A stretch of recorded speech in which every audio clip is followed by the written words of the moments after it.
La poésie rime avec la musique, parce qu'au-delà de tout cela, on a des images qui sont fortes, ce qu'on appelle les figures de style. Ces images, ces métaphores touchent notre imaginaire pour créer un plaisir, cette sensibilité-là qui est touchée, pour créer un plaisir esthétique. La poésie est esthétique parce que, comme on l'a dit au départ, c'est le travail sur les mots. Et d'ailleurs, dès le départ, Platon considérait les poètes comme étant des êtres inspirés. Il parle sous l'impulsion d'une puissance divine.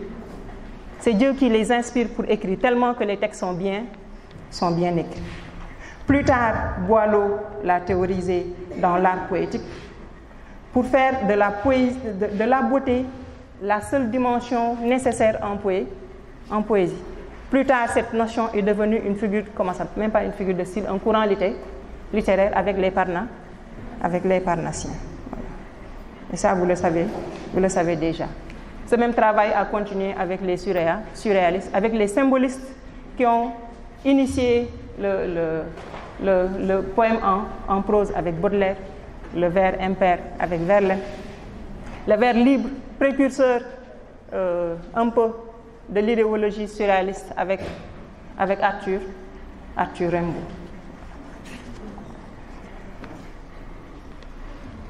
Les calligrammes, on en a déjà parlé.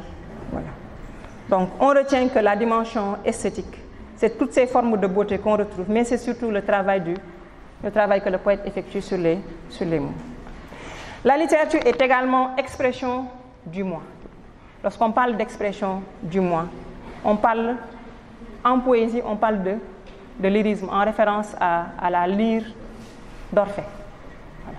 Le lyrisme qu'on va retrouver dans l'expression poétique, qu'on va retrouver également dans l'expression romanesque.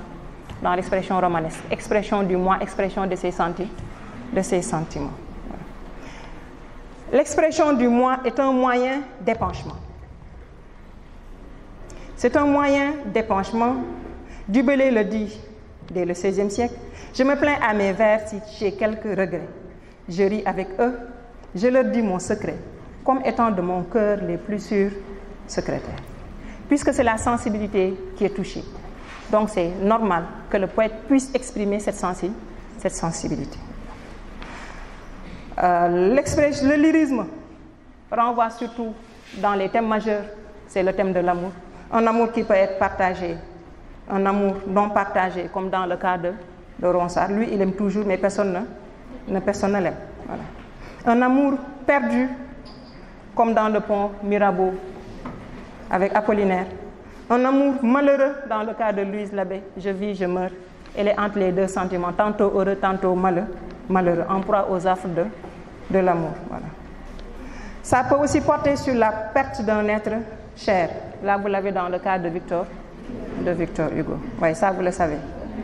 On peut aussi l'avoir lorsque l'individu sent que le temps ne lui permet pas de jouir pleinement de son bonheur. Ce qu'on appelle la fuite du temps. C'est d'ailleurs l'objet de votre texte de commentaire qu'on vous a donné pour les évaluations du second semestre. Le texte ennemi. L'ennemi de l'homme, c'est le temps. Le temps ronge la vie. Voilà. Il peut également porter sur la religion, comme dans le cas de Lamartine, dans Invocation, sur la nature qui est vue comme étant une confidente.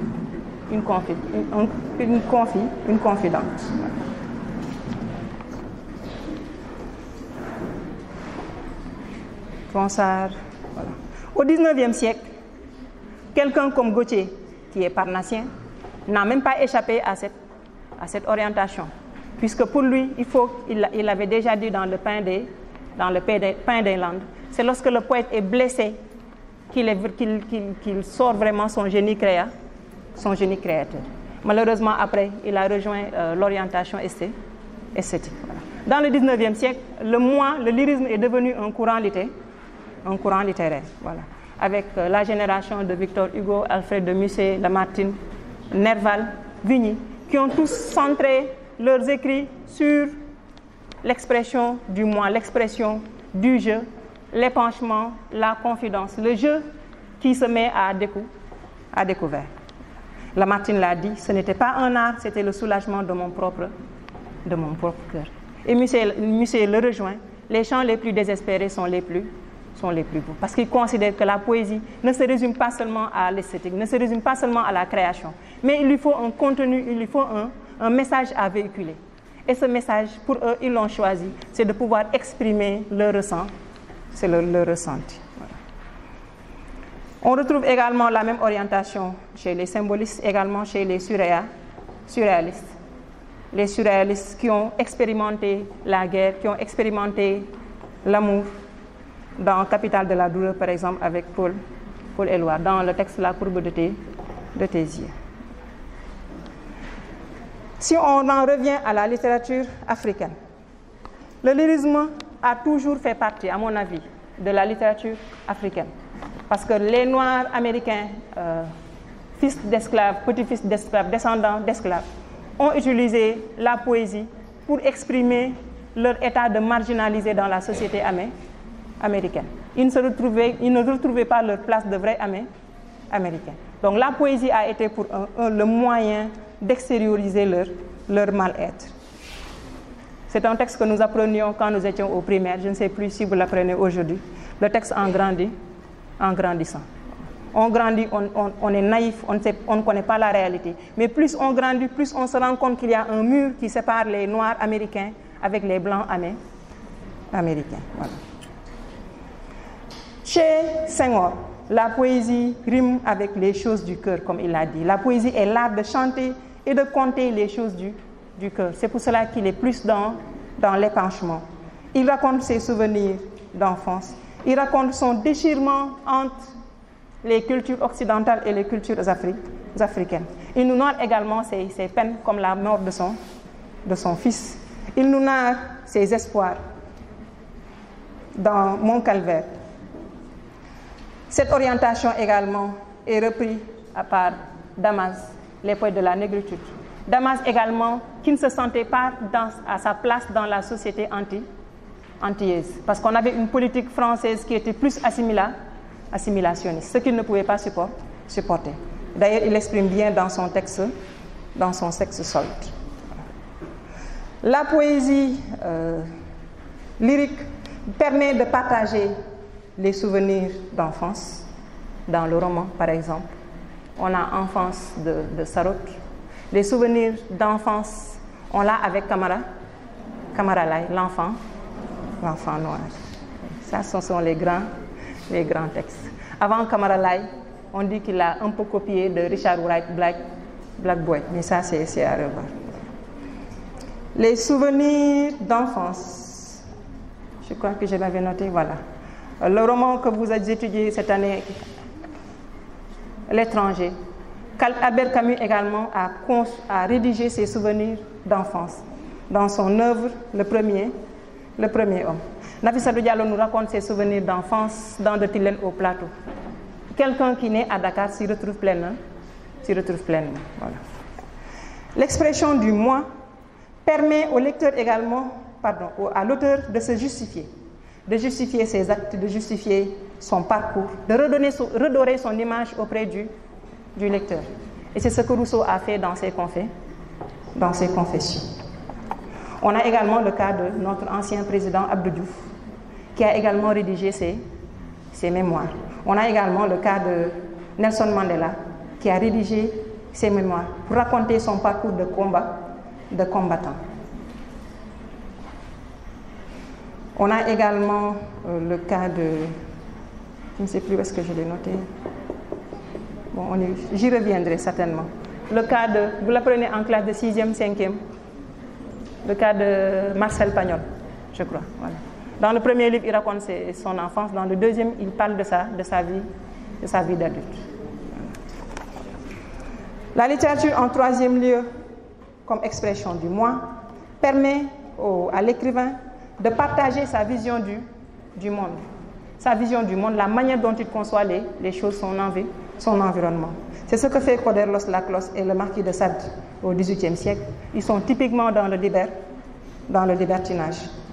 Sa vision des choses, sa vision du monde, on l'a également avec Montesquieu dans les lettres persanes. Cette comparaison-là entre l'Occident et l'Orient. La vision du monde de l'écrivain On l'a également dans les mémoires d'outre-tombe, où Chateaubriand raconte, au-delà de son parcours, ses convictions politiques.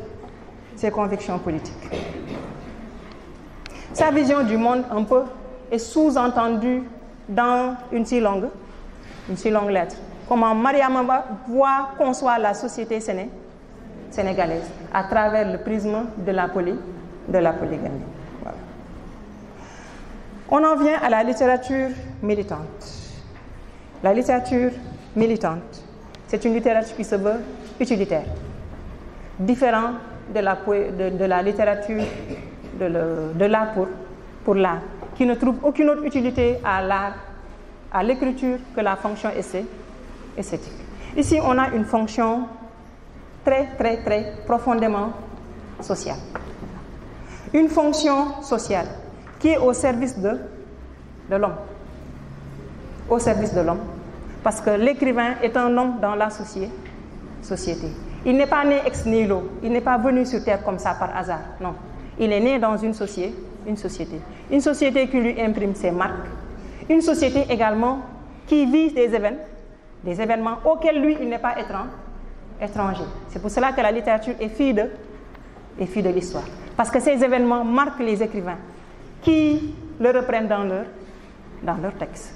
Parce que la littérature est fille de l'histoire. L'écrivain étant dans une société ne peut pas tirer son épingle. Non. Il est dans le coup.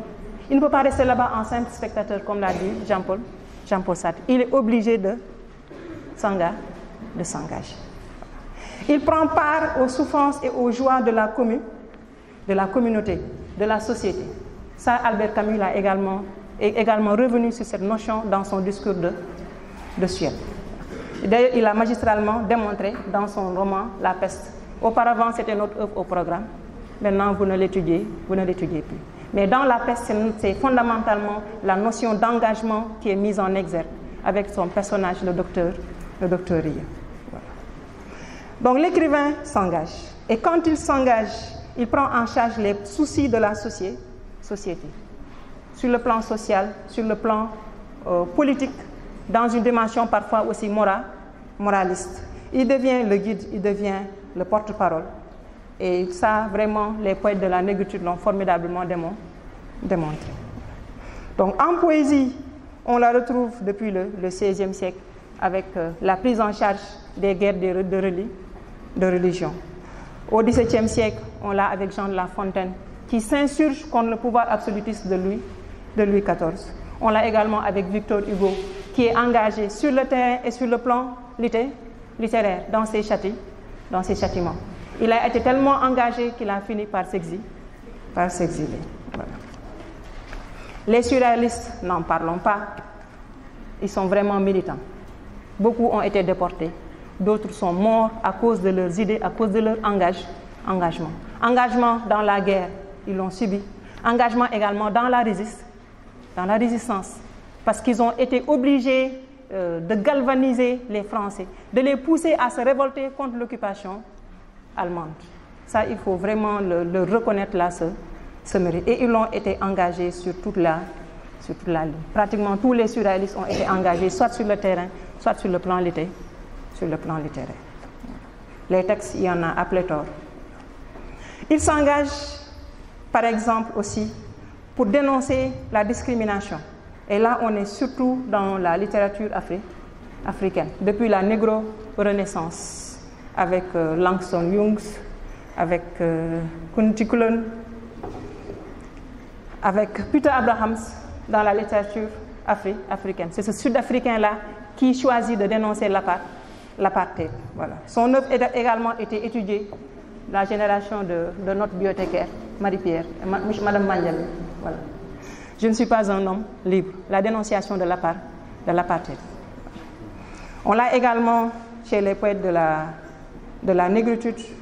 David Diop, n'en parlons même pas. Tous ces textes sont engagés. Ça passe le martyr, liberté, les vautours, souffre pauvre nègre, pleure. Tous les textes de Coup de Pilon sont des textes engagés. Ils portent toujours un message sur une réalité, le système colonial. Senghor, il est engagé.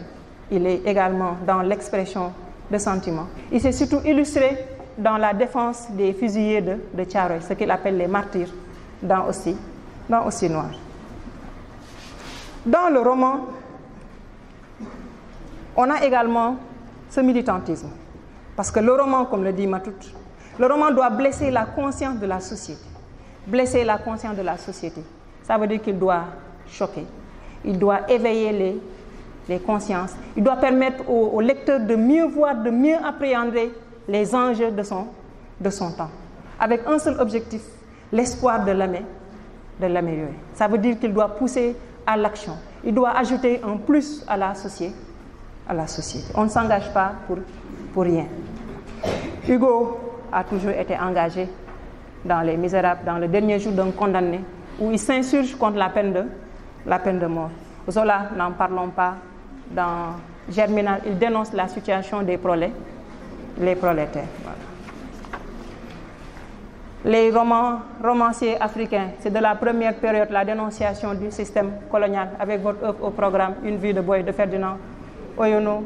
Vous l'avez également dans la période post-indépendance, avec votre œuvre au programme que vous n'avez pas lu, ça je suis sûre, avec Les Soleils des indépendances. Voilà. Ça a vraiment... Rares sont les élèves qui lisent Les Soleils des indépendances. Parce que le style... Oui, c'est possible. Le style de Kourouma déroute beaucoup de lecteurs. C'est une traduction du malinké qu'il fait. Il traduit le malinké vers le français. Donc les images ne sont pas parfois compréhensibles parce que ce n'est pas votre univers. Donc c'est un peu difficile à cerner. Et ça, c'est l'esthétique romanesque vraiment qu'on retrouve chez Amadou Kourouma. C'est son esthétique romanesque. La prise en charge des mots de la société en dehors de nos écrivains contemporains. Les mots de la société, peut-être que vous ne l'avez pas vécu, on a connu le génocide du Rwanda en 1994. Voilà. On a eu des romanciers qui se sont regroupés pour dénoncer cette banalisation-là du mal. Quand des Africains s'entretuent entre eux pour une question d'ethnie. Dans Mourambi, oui, Boubacar Boris Diop, Mourambi, le livre des ossements. Mourambi est choqué parce que son père, Hutu, a été jusqu'à tuer sa propre mère, Tutsi, et ses frères et sœurs, juste parce qu'ils ne sont pas de la même ethnie. Et pourtant, c'est sa femme, ce sont ses enfants. Voilà. Et c'est tout cela que dénonce le roman, c'est tout cela que dénonce la littérature. Dans le théâtre, l'engagement qui a surtout marqué dans le théâtre, c'est surtout le théâtre du XXe siècle. Autant chez les Français que dans la littérature africaine. Ils ont été puisés dans les images du passé. Ils ont convoqué les grandes figures historiques pour rappeler aux individus la nécessité de revenir aux valeurs, la nécessité de lutter pour leur liberté. C'est ce que fait Antigone, le personnage Antigone, dans le livre qui porte le même nom de Jean Anouilh, personnage éponyme. Elle combat pour cette liberté jusqu'à s'opposer à Crayon le roi. Dans la littérature africaine, on a l'exemple du roi Christophe. Le roi Christophe qui incarne l'image de Toussaint Louverture en Haïti, qui a combattu également pour la liberté, mais malheureusement son peuple ne l'a pas compris. On a d'autres exemples comme l'exil d'Abouri que vous étudiez cette année, où on montre l'importance du sens de l'honneur, le poids de la parole, comment on le dit. L'importance de la parole. Chez les politiciens, voilà, pas de wahwahet. Voilà, le respect de la parole donnée. L'importance de la parole donnée. Le roi ne peut pas revenir sur sa parole. Il doit combattre pour son honneur, pour l'honneur du peuple, pour sa dignité, loin des intérêts personnels. C'est pour cela que finalement il a été trahi par son entourage. Liliane Kestelot résume bien cette situation du théâtre africain lorsqu'elle dit « Le théâtre africain s'est révélé dans le double cri de la souffrance et de la révolte. C'est parce que les Africains ont souffert qu'ils se sont révoltés. C'est parce qu'ils ont souffert que ces dramaturges africains se sont engagés dans la lutte pour la liberté. Ils ne font pas de théâtre comme ça, pour le plaisir, pour l'esthétique, non. Ils font du théâtre pour un objectif bien défini, surtout un théâtre qui doit être utile à leurs contemporains, utile à la société. Lorsqu'on parle d'engagement, l'engagement se fait sur la base des réalités du moment, n'est-ce pas? C'est pour cela que dans vos dissertations, généralement, vous confondez l'écrivain est engagé, il dénonce, et l'écrivain reflète. Il reflète, il dit les réalités. Il dénonce des choses bien précises, de mauvaises choses. Il dénonce de mauvaises choses. Ça, il faut vraiment faire la distinction. Pouvoir utiliser le bon verbe. Il reflète, différent de dénoncer. Voilà. La littérature est miroir de la société. Comment le poète fait pour donner cette impression de réalité? Ou comment l'écrivain fait pour donner cette impression de réalité à son lecteur?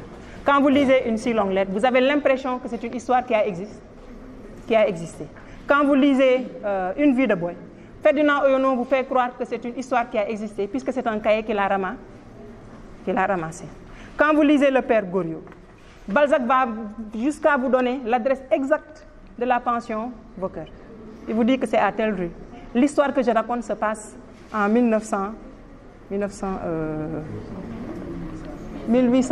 et quelques, voilà. Albert Camus fait la même chose dans la peste. Il campe son récit en 1940 et quelques. Il vous dit exactement la date. Il vous donne l'adresse exacte. Ils utilisent des personnages qui renvoient à votre univers.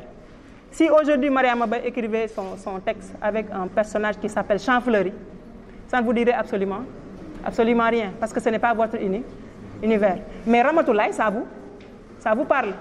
C'est comme Balzac, il ne donnera jamais le nom de Modou à un de ses personnages, parce que ce n'est pas son univers. Voilà. Le lectorat qu'il va atteindre, c'est l'univers occidental, et ils ont leur réalité. Donc il campe le récit dans le réel, en définissant un temps.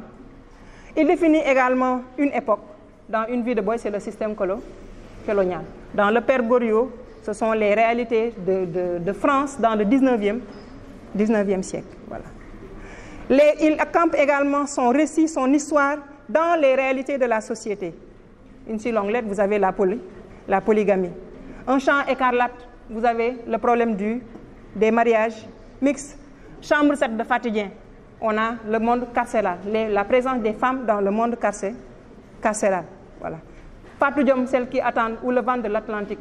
Le vent de l'Atlantique, c'est la problématique de l'immigration. Dans celle qui attendent, c'est le revers. C'est la situation de ces familles-là qui attendent que les émigrés viennent ou que les émigrés envoient de l'argent pour pouvoir se nourrir, subvenir à leurs besoins.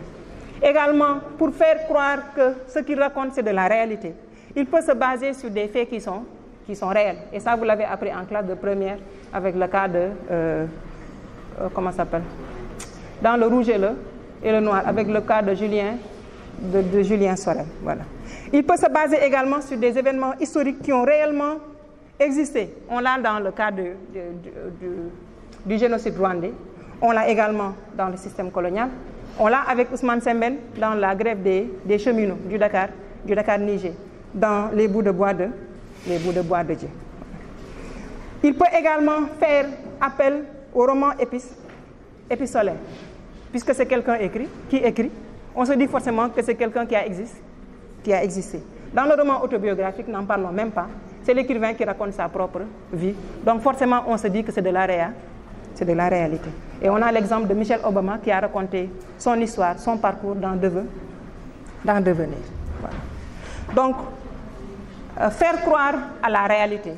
On l'a autant en poésie, autant dans le roman, autant dans la poésie. Parce que c'est le soubassement de l'engagement. Lorsqu'on parle des engagés, des poètes engagés dans le XVIe siècle, ils sont engagés par rapport à une réalité qui a effectivement existé. C'est la guerre de religion. Lorsqu'on parle de l'engagement de Zola, il s'est engagé par rapport à une réalité qui a effectivement existé. C'est la situation des prolétaires. C'est la situation de Dreyfus, par exemple, qu'il défend dans son texte J'accuse. Voilà. Ce sont donc des réalités qui sont à la base. Ce que Abdou Diouf raconte dans son texte, dans son roman autobiographique, c'est sa vie, c'est le parcours politique qu'il a eu au Sénégal. C'est effectivement une réalité. Cette notion de réalité est devenue un courant littéraire appelé réalisme. Ça veut dire que ces écrivains du 19e siècle ont fait de la peinture du réel leur objectif principal. Comment peindre le réel? C'est surtout en utilisant un foisonnement de description.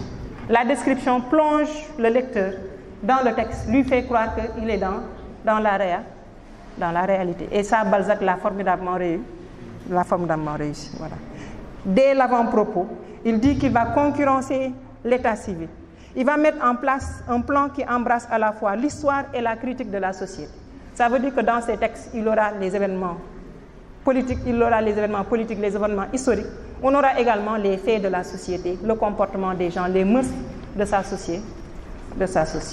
Voilà. Dans le roman africain, en dehors des mœurs politiques qu'on a eues dans les soleils des indépendances, dans également Monnaie, outrage et défi, on a les mœurs sociaux, surtout le problème de la drogue avec Abbas Dione, la vie en spirale.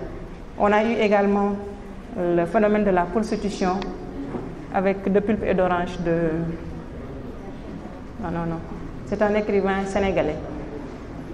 De Pulpe et d'Orange. Bon, j'ai essayé de m'en rappeler. Il met en scène une ancienne prostituée qui raconte sa vie, son vécu à Dakar.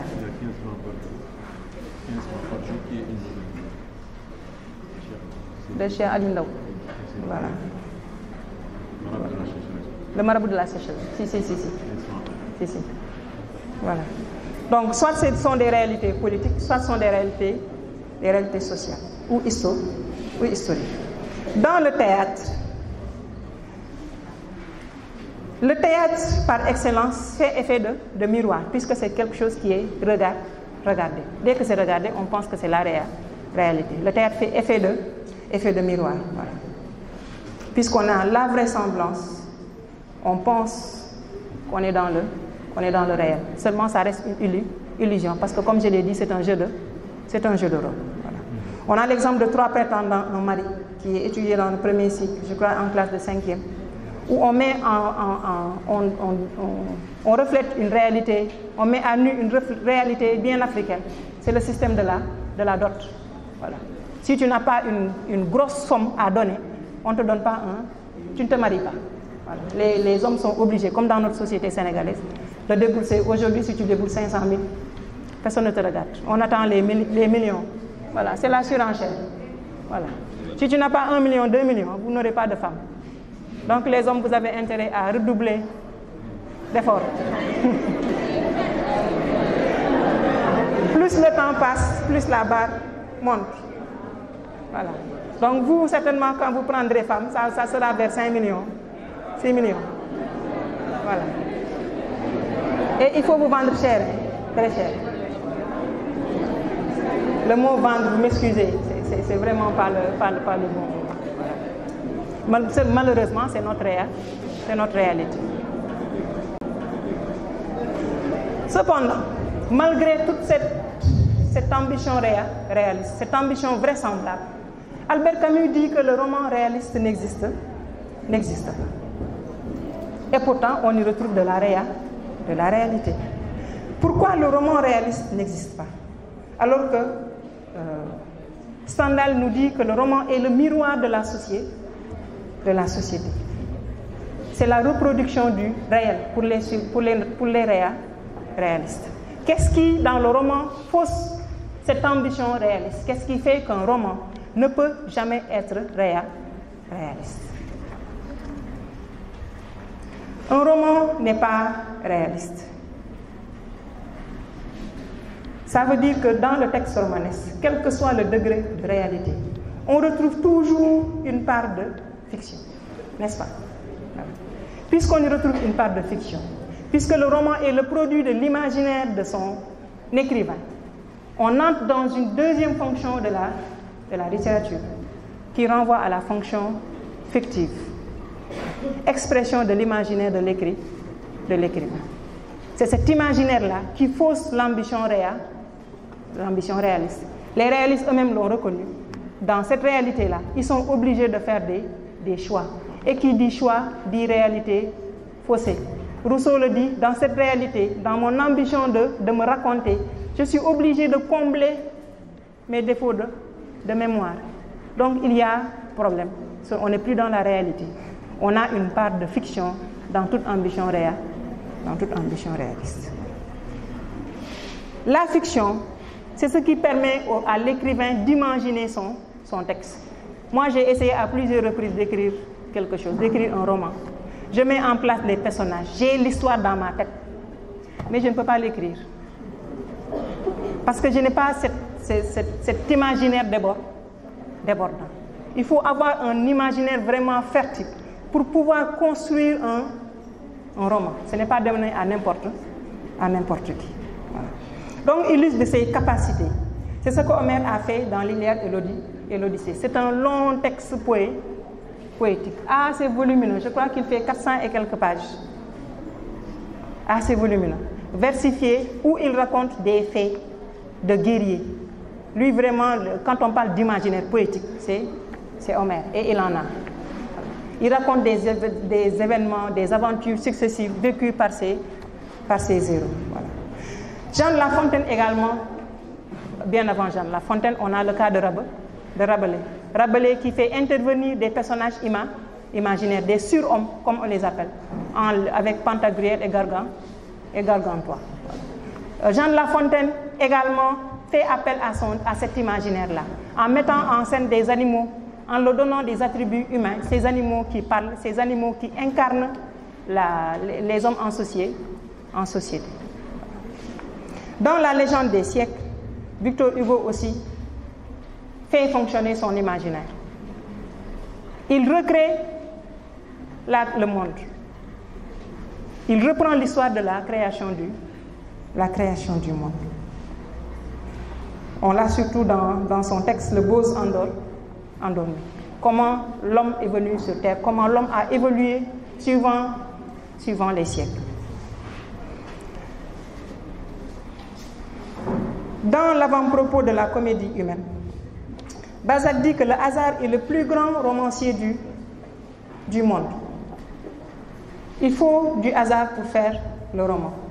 Qui dit hasard dit quelque chose qui n'est pas maîtrisé, quelque chose qui n'est pas palpable, dit surtout imaginaire.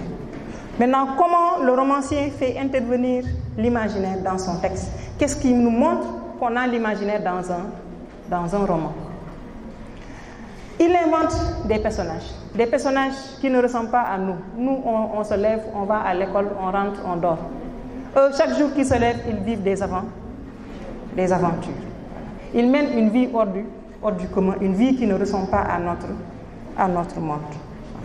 Il choisit ses personnages suivant des objectifs bien définis. S'il veut dénoncer la prostitution, il ne va pas chercher l'image d'une ibad là-bas. Non. Il va chercher une autre image. Je m'excuse. Voilà. Ça n'a rien à voir avec vous. C'est juste pour qu'il choisisse le personnage suivant ce qu'il veut véhiculer. Voilà. Il choisit les personnages. Il fait intervenir sa sensibilité, son point de vue, ce que Zola appelle le tempérament. L'art est un coin de la nature vu à travers un tempérament. Voilà. Il fait intervenir sa sensibilité. Ça veut dire qu'il projette ses jugements, ses points de vue sur ses personnages, sur l'histoire qu'il est en train de raconter. Non seulement cela, mais si on prend le cas de Balzac, tous les personnages de Balzac, pratiquement, ils incarnent une partie de la personnalité de Balzac. L'année dernière, vous avez étudié le père Goriot avec Vautrin, qui se cache, un ancien forçat, qui se cache, qui change d'identité. Là, c'est l'image typique de Balzac, qui était tellement endetté qu'il était obligé de changer, de déménager tout le temps, pour que les créanciers ne le retrouvent pas. Voilà. C'est également la même chose qu'il fait dans Illusion perdue. Le troisième élément, c'est que dans le roman, le traitement du temps est totalement fictif. Un voyage peut être résumé en une phrase, comme une rencontre peut être résumée en plusieurs pages. Tout dépend de son importance. Le narrateur fait des allers-retours entre le passé, le présent et le futur. Si vous prenez l'exemple d'une si longue lettre, vous avez ce va-et-vient-là entre le passé avec Modou Fall et son présent de deuil. Voilà. Ce va-et-vient entre passé et présent fausse la dimension réaliste. Parce que normalement, comment ça s'appelle? Le traitement du temps, comment ça s'appelle? Lorsqu'il parle du présent, il est dans le réel. Lorsqu'il parle du passé, non seulement il y a le problème du souvenir qui se pose, mais puisqu'il est en train de raconter la narration, l'histoire continue, il ne devrait pas pouvoir faire cette navette-là. Quand il fait cette navette, c'est pour orienter le lecteur. Je crois que je me suis perdue dans ce que je voulais dire. Il invente, il est dans la fiction. On l'a surtout dans les romans d'aventure, les romans d'anticipation, les romans de science-fiction, comme la saga de Harry Potter. Voilà. Les romans de science-fiction, on l'a aussi sous forme de film dans La planète des singes. Tous ces soucis, on le met sur Canal. On l'a aussi sous forme de film également dans Le Seigneur des Anneaux. Voilà, ce sont des films qui sont disponibles. Ce sont d'abord des romans qui ont été adaptés. Le roman est illusion, le roman est imaginaire. Parce que dans le roman, on fait intervenir également le merveilleux. Vous l'avez dans, par exemple, Sundiata. Quand Sundiata a lui seul des racines, l'arbre pour le transporter. Voilà. Le théâtre, n'en parlons pas. Dans le théâtre, on a forcément l'illusion. Parce que ce ne sont pas de vrais personnages, ce sont des acteurs. On en vient à l'effet de cette fiction, de cet imaginaire sur le lecteur. Quand le lecteur est plongé dans cet imaginaire, quand il est plongé dans cette fiction, cela crée en lui une autre dimension. Cela crée en lui ce qu'on appelle le dépaysement, la distraction, l'évasion. Voilà. En littérature, on parle de cette dimension ludique. Ça veut dire que le lecteur voyage avec les personnages. Si on prend par exemple Vol de nuit, je sais que vous ne l'avez pas lu. Vous l'avez lu. C'est vraiment l'œuvre que les élèves de 3e n'aiment pas. Ils préfèrent lire une si longue lettre. Voilà. Hein? Étudier le roman. Voilà. On partage l'expérience des pilotes dans Vol de nuit.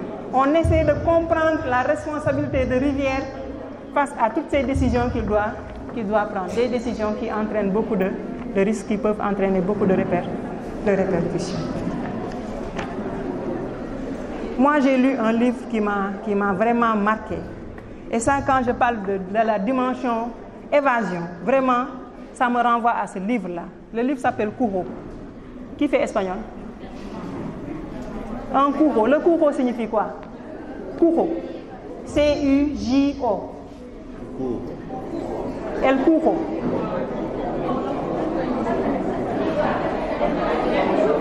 Ça signifie quoi? Ça veut dire que vous n'avez pas maîtrisé vos leçons d'espagnol. Ben, je pose la question ici maintenant. Anglais. Mais tout le monde fait anglais? Ah, ok. Eux, ils font espagnol. Non, cette partie-là.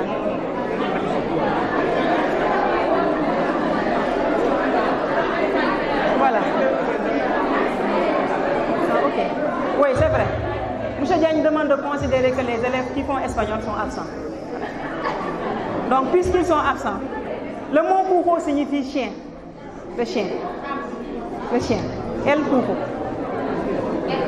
El cujo. C'est un livre de Stephen King. Cujo, le chien. El cujo. Pero c'est pas chien. Non. El... Oh non. Je ne sais plus. En tout cas, l'histoire porte sur un chien. Voilà. Maintenant, un chien en espagnol. comment on dit un chien en espagnol? Perro. Perro. Ah, d'accord. Donc le personnage, c'est lui qui s'appelle Cujo. Perro et avec deux. El Perro. Mais C'est ce que j'ai compris. perro un seul R et perro avec deux R. Ok. En tout état de cause, le personnage s'appelle Cujo. C'est un chien. C'est le nom du chien. C'est le personnage. C'est un livre de Stephen King. J'ai lu le livre en 2 jours. Je suis tombée malade pendant 1 semaine. Oui, ce n'est pas un jeu, ce ne sont pas des bobards. Je suis tombée malade parce que j'étais tellement concentrée sur le livre, même la nuit quand on éteint la lampe, je prenais une torche sous la couette, je lisais. Parce que j'étais tellement absorbée par ce qui était raconté. C'est un film d'horreur, c'est un livre d'horreur, si je peux dire. Parce que c'est un chien qui est enragé et qui tue tout dans son environnement. Les gens ne savaient pas. Il tue les premiers qui sont dans la maison. Quand les autres ils devaient rejoindre un autre groupe, ils ne les voient pas, ils viennent les chercher dans la maison, ils les tuent.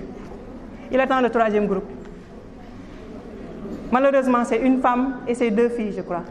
Il était obligé de rester dans la voiture parce qu'il n'y avait personne aux alentours. Il n'y avait pas de téléphone pour appeler. Il n'y avait pas de téléphone portable. Il fallait survivre dans la voiture. Le chien était là, il attendait. Dès qu'il sort, il les tue. Parfois, elle attend, elle se dit que le chien est fatigué, je vais sortir. Mais dès qu'elle ouvre la porte, le chien saute. Le livre m'a tellement absorbée que moi-même, j'étais malade. Parce que finalement, j'avais peur, moi, de sortir de la maison. Oui. J'avais tellement peur que je me disais que si je rencontre un chien, il va me sauter dessus. Voilà. Ça, c'est la force de la littérature. Elle vous emporte tellement que vous avez l'impression que vous êtes en train de vivre la chose. Et c'est cela l'évasion. Lorsqu'on parle d'évasion, c'est ce transport-là, cette identification que le lecteur fait par rapport à son personnage. À tel point qu'il a l'impression de vivre les mêmes aventures. Voilà. Bon, je m'arrête à cet exemple-là. Dans le théâtre, comme on l'a dit au départ, c'est une illusion. Le spectateur ou le lecteur est transporté à travers le dialogue, les interactions des personnages. Si on prend par exemple le quiproquo, on l'a par exemple je l'avais noté, dans l'Avare. Voilà. Quand Harpagon pense que lorsque Valère parle de la jeune fille qu'il aime, il est en train de parler de son argent. Il pense que Valère convoite son argent. Il y a incompréhension. Cette incompréhension-là entraîne le rire, divertit le lecteur. On a également parfois un personnage, oui, si on s'en tient à Harpagon lui-même, qui a beaucoup d'argent, mais qui ne veut pas se soigner avec son argent. Voilà. On a également parfois le comique de geste, comme dans Les Précieuses ridicules, avec ces 2 belles jeunes filles qui éconduisent le Seigneur. Le valet qui se déguise en Seigneur leur fait croire que c'est lui le patron. Malheureusement, il n'a absolument aucun sou. Il n'a pas d'argent, il n'est pas de la noblesse. Malheureusement, elles le sauront un peu trop tard. Voilà. C'est également le cas dans les femmes savantes, ces femmes-là qui utilisent un langage soutenu, très très élevé. Voilà, qui se sont fait avoir. Elles se sont fait avoir par Trisotin, qui lui ne s'intéressait qu'à leur argent. Voilà, ce qu'elle n'avait pas compris. Donc,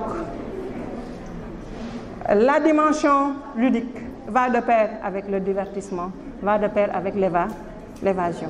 Au-delà du divertissement, au-delà de l'évasion, au-delà de la peinture des réalités, au-delà de l'engagement, au-delà de l'expression du moi, la littérature cherche surtout à véhiculer des leçons de morale. Elle nous enseigne. Elle nous enseigne pourquoi? Parce qu'elle s'adresse à notre humanité. La différence entre nit et nité. Le simple homme est différent, le nit, l'individu, est différent du nité. Le nité est quantifié par rapport à ses comportements, par rapport à ses valeurs, par rapport à ses qualités. Et c'est ce que forge la littérature. Les leçons de morale, pratiquement, tout texte littéraire en porte. Autant dans le genre poétique avec les fables qui, par essence, véhiculent des leçons de morale. Autant dans le roman qui, à travers le vécu des personnages, véhicule des leçons de conduite, des conduites à imiter et des conduites à éviter. Vous, par exemple, je donnerai le cas de Bintou dans une si longue lettre. Voilà. Le cas de Bintou est à éviter. Mais parce qu'elle s'est fait manipuler par un vieux qui finalement est décédé, l'a laissé corruption de jeunesse. Voilà. Ça, c'est de la corruption de jeunesse. Très bien. Voilà. Donc, ces personnages-là incarnent des comportements qui sont porteurs de moralité. Pour conclure, je dirais, moi, que la grande leçon qu'on doit retenir de la littérature, c'est la notion de résilience. Aujourd'hui, on en parle depuis l'événement du Covid. La résilience, l'État du Sénégal nous invite à être résilients. La résilience, c'est quoi? C'est cette capacité de l'individu, face à toute situation, face à un problème, de se dire que ce qui ne me tue pas ne me rend plus fort. Ça veut dire quoi? Qu'on doit aller de l'avant. On ne doit pas avoir peur d'avancer. Les problèmes, on doit les transformer pour en faire des leviers de réussite. C'est comme vous. Aujourd'hui, vous vous préparez au bac. Le bac dans votre tête, c'est une hantise. C'est un problème à surmonter. Psychologiquement, la bataille est d'abord psychologique. Ce ne sont pas les connaissances que vous avez seulement en classe, ce que vos professeurs vous ont enseigné. Non. Vous devez vous-même cultiver en vous cette résilience-là. Ça passe par la confiance en soi. Se dire que je dois le faire. Je peux le faire. Parce qu'avant moi, d'autres l'ont fait. Donc, il faut que je le fasse. Il ne faut pas que je déshonore. Non. Il faut que j'y arrive. Parce que je dois prouver que je peux le faire. Et c'est cela la résilience. Pouvoir transformer les difficultés en solution. Voilà. Je crois que tout personnage dans un texte romanesque est confronté à des difficultés. Il a toujours un problème à surmonter. Et c'est ce que nous apprend la littérature. Pouvoir surmonter les difficultés. Ne jamais baisser les bras, toujours aller de l'avant. Un petit pas après l'autre, on arrive loin. Voilà.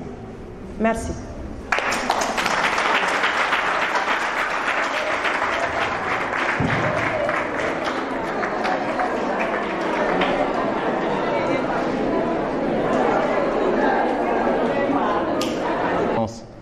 De nos apprenants, parce que comme on le dit souvent, il n'y a pas de théâtre sans public. C'est-à-dire que si les élèves ne sont pas au rendez-vous, il sera très difficile de faire cette synthèse. Parce que vous êtes les principaux concernés. Donc ceux qui sont sur la table, ils ont déjà leur bac. Donc si on s'est déplacé, en partie c'est pour vous rendre service. Donc on va remercier donc Madame Ndiaye de Taïba Ndiaye qui nous a fait une très belle prestation. Donc on n'a pas regretté d'avoir porté le choix sur elle parce qu'elle a été au rendez-vous. Donc elle a résumé des cours de 9 mois en 1 heure de temps. Donc il fallait le faire. Donc sans plus tarder, je vais essayer de faire une petite synthèse de la synthèse de Madame Ndiaye. Donc ensuite donner la parole aux autres collègues qui vont essayer de revenir rapidement sur quelques aspects, donc qui peuvent aller des cours qu'ils ont eu à dérouler, ou bien de leur expérience personnelle, ou bien encore peut-être des conseils qui vous seront utiles pour le bac. Parce qu'au bac, on vérifie les mêmes compétences. Les professeurs ont été formés à la même école. Ils sortent tous du même moule. Donc, plus ou moins, ils vérifient les mêmes acquis. Donc, ils vont essayer de revenir sur leur expérience et peut-être essayer de conseiller. Alors, Madame Ndiaye est revenue d'abord sur la définition de la littérature, parce que, comme elle l'a rappelé tantôt, souvent on a une définition passe-partout. Cette même définition qu'on retrouve de Tamba à Ziguinchor, de Ziguinchor au Fouta, etc. Mais l'essentiel, c'est de s'assurer que ce soit une bonne définition et de ne pas commettre de fautes. C'est ça le plus important. Donc, c'est valable aussi pour les citations.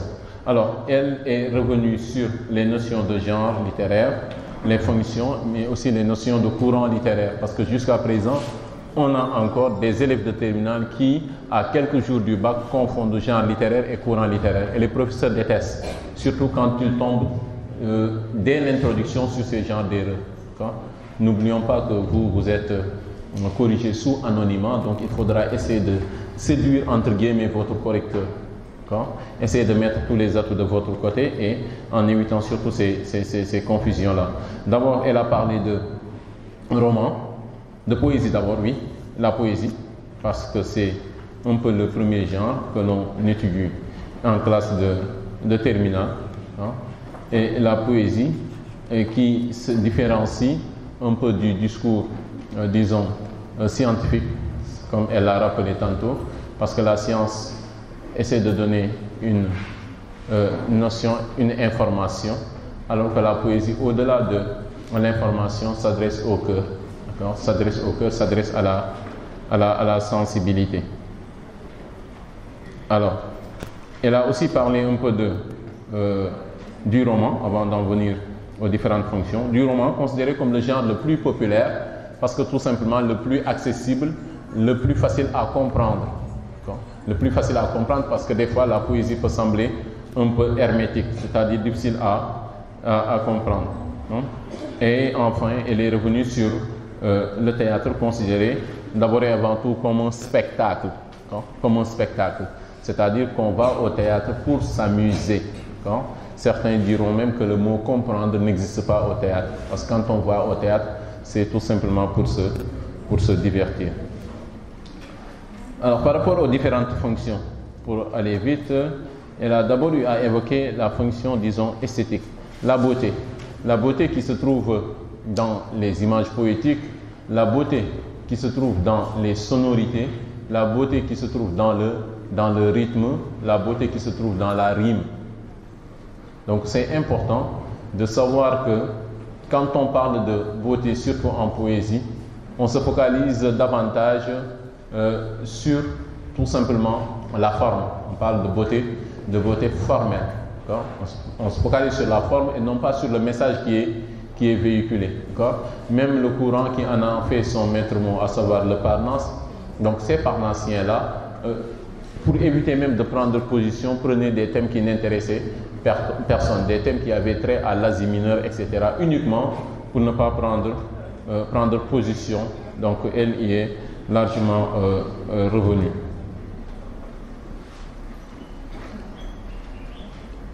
Alors, elle est revenue aussi sur le lyrisme. Et moi, je suis sûr que de toutes les fonctions, c'est celle que vous préférez, le lyrisme. Ça, c'est une vérité. Je ne sais pas pourquoi. Certainement, les Parnassiens vont dire que c'est inhérent à l'homme, parce que l'homme est attiré par tout ce qui a trait à la sensibilité, par tout ce qui a trait à l'amour, tout ce qui a trait un peu au cœur, parce que le cœur est naturellement considéré comme le siège des sentiments. D'ailleurs, même c'est ce qu'on retrouve dans les téléfilms, dans les feuilletons, etc. Pourquoi ça attire? Parce que toujours ce sont des histoires de cœur et tout un chacun a une histoire à raconter. Donc, les gens ne sont pas si fous que ça. Les entreprises, s'ils mettent un peu leur argent dans la publicité en mettant l'accent sur ces feuilletons-là, parce qu'ils savent qu'on a de grands adeptes de ces feuilletons. Ce qui est bizarre, c'est que ce sont des feuilletons qui datent de 30 ans, qui reviennent encore au devant de la scène. Et on va servir le Sénégal, après on va donner un peu ces mêmes histoires à la Côte d'Ivoire, ensuite au Bénin. Et pendant ce temps-là, c'est le feuilleton qui passait au Bénin qui va revenir au Sénégal. Voilà, nous sommes occupés comme ça. Mais c'est l'homme qui est ainsi fait. Alors, elle est aussi revenue un peu sur cet aspect-là. Parce que quand on parle de lyrisme, et elle a bien raison d'insister là-dessus, c'est que le lyrisme ne se limite pas seulement au romantisme. Le romantisme est un courant littéraire du 19e siècle, mais les gens ont été romantiques bien avant 1820, date de publication de Méditations poétiques. Elle a parlé de Ronsard. C'est pas pour rien qu'on l'appelait le poète des amours. Et Ronsard n'est pas du 19e siècle. Ronsard est du 16e siècle. Souvent, vous confondez les siècles. Et là, quand on est dans le doute avec les chiffres romains, comme je le rappelle tout le temps, quand vous êtes dans le doute avec les chiffres romains, vous ne savez pas s'il faut mettre un X ou bien un V, écrivez comme vous l'entendez. Utilisez les chiffres classiques. Mettez 1, mettez 6. Voilà. On ne va pas vous porter plainte contre vous pour cela. Donc mettez 1, mettez 6 si vous êtes dans le doute. Parce que sinon vous allez mettre 2x pensant que c'est le 16e siècle, c'est comme ça qu'on écrit 16, alors que le prof il va considérer cela comme une erreur monumentale. Voilà, donc on fera attention par rapport à cela. Comment vous allez? Le moral est bon? C'est sûr? C'est sûr? Bien, j'ai commencé là. Madame Ndiaye disait tantôt, en parlant de résilience, il disait, en fait, il faut vous dire que c'est possible. C'est possible. À mes élèves, très souvent, en début d'année, je dis, pour avoir le bac, il suffit tout simplement de dire, avec conviction, je veux le bac, je l'aurai. Donc, c'est une décision personnelle, une décision ferme. Quand on prend cette décision-là, on ne peut pas ne pas obtenir le baccalauréat. Je dis également toujours, les élèves qui ne sont pas aptes, on ne les retrouve pas en classe de terminale. Quand un élève est en classe de terminale, quand un élève a le BFM, c'est parce qu'il a ces potentialités-là. Donc il peut avoir le baccalauréat. Il faut y croire. Il croit également mettre les chances de son côté. Je dis bien mettre les chances de son côté. Il faut un peu de sacrifice. Et je crois que les sacrifices, également, c'est depuis octobre. Malheureusement, les élèves au Sénégal ne préparent le baccalauréat qu'en classe de terminale. C'est pas l'erreur monumentale. Le bac ne se prépare pas en terminale. Le bac se prépare dès la seconde. C'est l'antichambre même de la terminale. En première, vous avez vu cette année vous-même, tout ce qu'on vous a dit en terminale sont des choses que vous avez déjà étudiées en classe de seconde, en classe de première. Donc vous voyez, en terminale, en vérité, il n'y a pas de programme, il n'y a rien de nouveau sous le soleil, comme on dit. La classe de terminale résume parfaitement ce qui a été enseigné en seconde, ce qui a été enseigné également en première. Regardez un peu ce qui a été fait à travers les genres littéraires, comme elle l'a présenté tout à l'heure. Regardez également ce qu'elle a dit tout à l'heure à travers les genres littéraires, mais également à travers les différents courants littéraires. On ne vous a pas dit quelque chose de nouveau. Tout ce qui a été dit, vous l'aviez déjà. Donc je disais qu'en fait, c'est cette volonté-là qu'il faut surtout avoir. Et nous souhaitons tous également vraiment cette chance-là d'avoir le baccalauréat. Et à la fin, qu'on se retrouve là, pourquoi pas, pour un grand pot, comme vous dites. Voilà. Bien. Pour revenir à ce qui a été dit, merci beaucoup d'abord à Madame Ndiaye, qui a fait une très bonne prestation. Merci également à M. Diagne, qui a fait un parfait résumé de ce qui a été dit. Je ne vais pas monopoliser la parole, je vais juste peut-être attirer votre attention par rapport aux écueils que nous rencontrons dans les différentes productions. Et je vais commencer par la composition dernière. Voilà. Pour ceux qui ont traité le sujet portant sur la dissertation. Il est revenu tout à l'heure sur cette notion-là de fiction. Oui. Dès l'instant que nous parlons de littérature de manière générale, nous sommes dans cet univers-là de l'imagination, nous sommes dans cet univers de création. L'art même est ainsi défini. Une définition l'art comme étant la création du beau par un être conscient. Donc nous sommes dans un univers de création, nous sommes dans un monde d'invention. C'est ça la grande différence avec ce qu'on peut trouver ailleurs. Donc il y a une forme d'originalité qu'on trouve dans tous les genres littéraires, que ce soit la poésie. Elle a parlé tout à l'heure de cette sensation personnelle ce regard personnel qu'on imprime également sur la nature. C'est la même chose quand on prend également le roman, la fiction romanesque. C'est la même chose quand on parle également de l'illusion que nous trouvons dans l'expression théâtrale. Et donc, l'art de manière générale a cette orientation-là. L'art prend cette orientation-là. C'est une création. Création du beau, nous avons dit. Vous voyez, pratiquement toutes les autres fonctions de la littérature découlent de l'art. Tout à l'heure, M. Diagne a parlé de prétexte, si je reviens un peu au roman. De cette fiction romanesque provient la vérité, dit-on. Si vous prenez les personnages romanesques, ce sont des êtres, nous avons dit, d'encre et de papier, n'ayant pas d'existence réelle. Bien sûr, même si ces êtres-là n'ont pas d'existence réelle, ces êtres-là sont des modèles. Et là, je veux préciser. Quand je dis modèle, il y a de bons comme il y a de mauvais. Donc, quel que soit le personnage, il est un modèle. C'est un modèle de vertu que l'on cherche à inculquer à la société. Ou tout simplement, un modèle de vice qu'on cherche également à réprimer. Si vous prenez la comédie, par exemple, quand on rit, parce qu'il y a quelqu'un qui a un caractère ridicule, quand on rit parce que quelqu'un, également, le comportement de ce monsieur-là ou de ce personnage reflète une certaine bêtise, en vérité, on cherche également à condamner également cette bêtise-là en nous, car nous portons en nous tous cette part également de bestialité. Ces défauts-là sont en nous. Malheureusement, je dis que nous sommes très souvent narcissiques. Donc la littérature nous offre cette opportunité-là. La littérature nous offre, n'est-ce pas, cette optique d'introspection, ce miroir, si vous voulez, qui nous permet de descendre au fond de nous-mêmes, de nous mesurer à ces personnages-là, de comprendre et de voir exactement nos limites, nos faiblesses, mais également de découvrir parfois les potentialités qui sont en nous. Donc je disais, chaque personnage est un modèle de vice à condamner, ces vices-là sont en nous, ou également un modèle de vertu qu'on cherche également à inculquer à la société, qu'on cherche également à nous inculquer. Si nous restons toujours dans ce cadre-là, dans le domaine de la fiction, tout à l'heure, elle a parlé également de l'univers, de l'espace romanesque, si vous voulez, l'espace d'évolution des personnages là. Et si vous prenez les soleils des indépendances, d'abord, ce n'est pas le soleil des indépendances. J'ai dit, c'est les soleils des indépendances. Vous pouvez heurter le Coran à l'examen si vous commettez une erreur, une bêtise sur ça. Évidemment, le correcteur, il se fâche. Et si le correcteur se fâche, ce n'est pas bon pour vous. Les titres des ouvrages qui sont au programme, nous savons que vous ne les avez pas lus, mais au moins on peut restituer avec exactitude ces titres-là. Bien. Donc je disais, quand on prend également l'espace romanesque, quand on prend également l'intrigue, tout ceci bien sûr relève de la fiction, de l'imagination. Mais je rappelle encore une fois de plus, la vérité provient de là. La vérité provient de cette fiction-là. Elle a donné tout à l'heure l'image de Ramatoulaye. Qui dit Ramatoulaye, ce n'est pas une femme sénégalaise. Ramatoulaye, c'est des femmes. Ramatoulaye, c'est l'incarnation de toutes ces femmes-là partout dans le monde. Toutes ces femmes-là, pas seulement soumises à la polygamie. Il n'y a pas que la polygamie. Ce n'est pas le problème de la polygamie qui se pose simplement dans ce roman-là.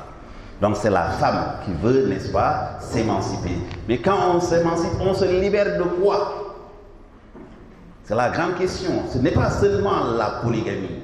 Il y a également la question donc, de la tradition, le poids de la tradition. Donc on se libère également de toutes ces chaînes qui en vérité entravent, n'est-ce pas, l'épanouissement de la femme, qui empêchent à la femme de jouer pleinement et entièrement son rôle dans la société. Donc, vous voyez, ce n'est pas la femme sénégalaise, ce n'est pas seulement la femme africaine, c'est la femme en un mot. Et tous les personnages, généralement, dans les œuvres romanesques, fonctionnent de la sorte, je dirais même, dans les œuvres de manière générale, fonctionnent de la sorte. Là, parler également de lyrisme, là j'en profite pour ne pas trop monopoliser la parole. M. Diagne a dit oui, ça semble être un peu la fonction que vous affectionnez. J'ai dit malheureusement, ceux qui parlent du lyrisme, très souvent, surtout en parlant du thème de la mort de Victor Hugo, la mort de la fille de Victor Hugo, vous ramenez les contemplations à la mort de Léopoldine. Attention, la mort de Léopoldine n'est évoquée que dans le livre 4 Pauka Meyaye. Les contemplations entièrement ne parlent pas de la mort de Léopoldine. Donc il faut savoir faire un peu la part des choses. La mort de Léopoldine de grâce n'est pas le thème des contemplations. La mort de Léopoldine est évoquée dans le livre 4 des contemplations. Vous avez un peu cette structuration, n'est-ce pas, du recueil. Vous voyez, vous avez l'aurore, vous avez l'âme en fleur, vous avez les luttes et les rêves, vous avez Paucaméa, vous avez maintenant En marche et vous avez Au bord de l'infini. Vous avez ces 6 livres-là qui constituent les contemplations. Donc de grâce, évitons un peu de faire cette erreur-là, de parler de la mort de Léopoldine comme étant le thème principal donc, des contemplations. Ensuite, autre chose que je voudrais également aborder avec vous, c'est par rapport toujours à la fonction, au théâtre, le théâtre, voilà. Généralement, et c'est malheureux parfois de voir cette analyse-là, quand on parle de la fonction ludique du théâtre, la fonction ludique n'est pas spécifique à la comédie. Quand on parle de théâtre de manière générale, que ce soit la comédie, que ce soit la tragédie, qui sont les genres les plus populaires, et bien sûr les genres également qui sont à l'origine du théâtre occidental, nous l'avons vu un peu avec Aristote. Quand Aristote parle de douce terreur, ou quand Aristote parle également de pitié charmante. Donc, la tragédie également participe du divertissement, là tout à l'heure. Quand on va au théâtre, c'est pour se faire des songes. Quand on va au théâtre, ce n'est pas pour comprendre. Le théâtre, c'est un moment de récréation. Mais un moment de récréation, mais également un moment d'apprentissage, comme le rappelle également Jean Giraud. Il n'y a pas meilleure école du soir pour adultes vieillards, dit-il, parlant, n'est-ce pas, du théâtre, de la représentation théâtrale. Donc, je disais, il faut insister, si vous devez faire l'analyse là, sur les 2 genres majeurs que vous connaissez, à savoir la tragédie et également la comédie. Autre fait, c'est par rapport surtout également à ce qu'on a vu à la composition. Par rapport à ce qu'on a vu à la composition. Beaucoup d'élèves, dès qu'ils ont vu le mot roman, ils se sont dit, tiens, nous y sommes. Malheureusement, et je dirais même heureusement, que cela soit arrivé à la composition et non pas le jour de l'examen. Tout à l'heure, elle a parlé des différentes fonctions de la littérature. Parlant du roman également, on a insisté sur la fonction ludique, on a insisté sur la fonction pédagogique, qui englobe beaucoup de choses. Quand nous parlons de la fonction pédagogique, parlant de la pédagogie, nous parlons d'enseignement, que nous enseignent les œuvres littéraires. Les œuvres littéraires, dit-on, nous permettent de connaître le monde, le passé, le présent. Les œuvres littéraires nous permettent également de connaître les êtres. Et nous sommes également de ces êtres-là. Vous voyez, là, on va vers ce qu'on peut appeler la fonction morale. Donc, on parle également de la fonction militante. On a précisé tout à l'heure parlant de cette fonction militante-là. Mais malheureusement, tout à l'heure, ce sont les caractéristiques du roman que vous ignorez parfois. Ce qui fait le roman. Qu'est-ce qui différencie le roman d'un texte, par exemple, scientifique? Ce qui différencie le texte littéraire également d'une œuvre scientifique. Nous sommes dans le monde, nous avons dit, dans l'esthétique artistique, dans l'esthétique des arts. Donc nous sommes dans le monde de la création, nous sommes dans le monde de l'imagination. Toujours pour rester un peu avec ce qui a été dit, par rapport également à l'examen, par rapport à l'examen. Chaque fois que vous avez un sujet, d'abord je commencerai par dire, on ne choisit pas d'avance un exercice de grâce. Un exercice, on ne le choisit pas d'avance. Les amateurs de résumé et consorts, non. C'est en salle, quand on a lu les sujets, qu'on opère un choix.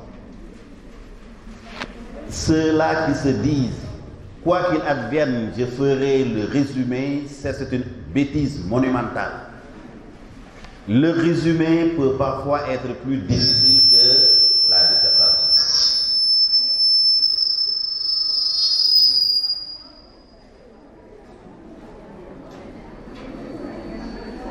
Bien. Donc, j'attirerai votre attention par rapport au choix, à ceux qui font des choix d'avance. Un sujet de dissertation, on le lit. Qu'est-ce qui est dit? Malheureusement ou heureusement, je devrais dire heureusement, aujourd'hui, en dissertation, on ne devrait plus retrouver de hors-sujet. C'est inadmissible aujourd'hui qu'on puisse retrouver des gens qui fassent hors-sujet. Vous avez la pensée de l'auteur. Dans la consigne améliorée, on vous donne clairement quelle est la compréhension qu'il faut avoir de cette pensée-là. Alors pourquoi aller chercher ailleurs, mes chers? On vous dit, l'auteur a dit tel, on met la pensée de l'auteur entre guillemets. On vous dit, vous montrerez d'abord. Ensuite, très souvent à l'examen, enfin. Mais comment peut-on présenter un sujet, vous dire d'abord, ensuite, sans qu'on y retrouve la thèse de l'auteur? Donc les efforts sont plutôt à concentrer au niveau, n'est-ce pas, de la consigne. Cherchez davantage à maîtriser la consigne là. Cherchez à comprendre davantage la consigne. Cherchons également à maîtriser les choses avant le 4 juillet. Voilà. Donc, sans être plus long, pour laisser la parole à mes autres collègues, peut-être qu'on aura également l'occasion de revenir tout à l'heure sur certaines choses. Merci beaucoup pour votre attention. Encore une fois plus.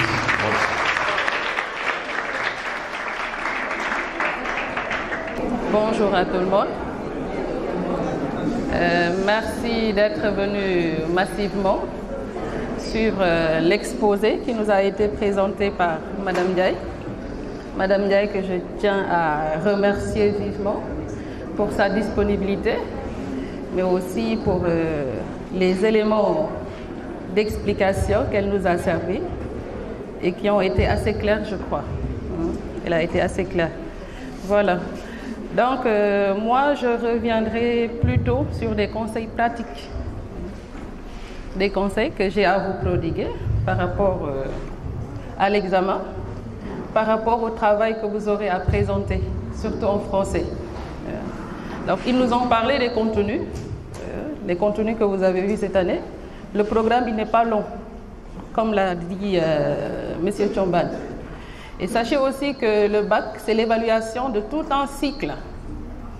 C'est l'évaluation de tout un cycle. On n'évalue pas seulement les compétences acquises cette année, on évalue les compétences acquises pendant tout un cycle, c'est-à-dire de la seconde à la terminale en passant par la classe de première. Donc ne vous dites pas qu'un sujet sur la négritude ne vous sera pas présenté, ou etc. Voilà. Et sachez aussi que les sujets qu'on vous proposera seront des sujets de synthèse, très souvent. Des sujets avec lesquels vous aurez à parler, avec lesquels vous aurez à aller chercher des éléments un peu partout. Voilà. Quand on vous proposera un sujet sur la poésie, ce ne sera pas spécifiquement un sujet qui portera sur le romantisme, etc. On vous proposera de parler, d'expliquer des thèses dans lesquelles vous aurez à faire appel à la poésie classique, par exemple, à la poésie de la négritude, à la poésie romantique. À la poésie romantique. Voilà. Donc, ce sera un travail de synthèse, un travail pour lequel vous aurez à faire appel à beaucoup de compétences, à beaucoup de connaissances. Il faut aussi éviter de tomber dans le piège qui consiste à croire que, à chaque fois qu'on vous parle d'engagement, ou à chaque fois qu'on vous parle de fonction de la littérature, c'est forcément la fonction engagée ou la fonction lyrique. Il y a d'autres fonctions. Et d'où la nécessité maintenant de bien lire les consignes. Il faut bien lire les consignes, d'autant plus qu'elles ont été améliorées. Les consignes sont améliorées. On vous dit ce qu'il faut faire pour chaque partie. On vous définit le nombre de parties que vous aurez. Quand on vous dit, vous parlerez d'abord de, ensuite de, enfin de. Là, vous saurez clairement que vous aurez à travailler sur 3 parties.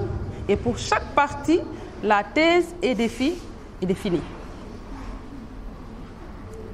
C'est le micro, hein? C'est bon. Voilà. Donc, prendre le temps de bien lire les sujets.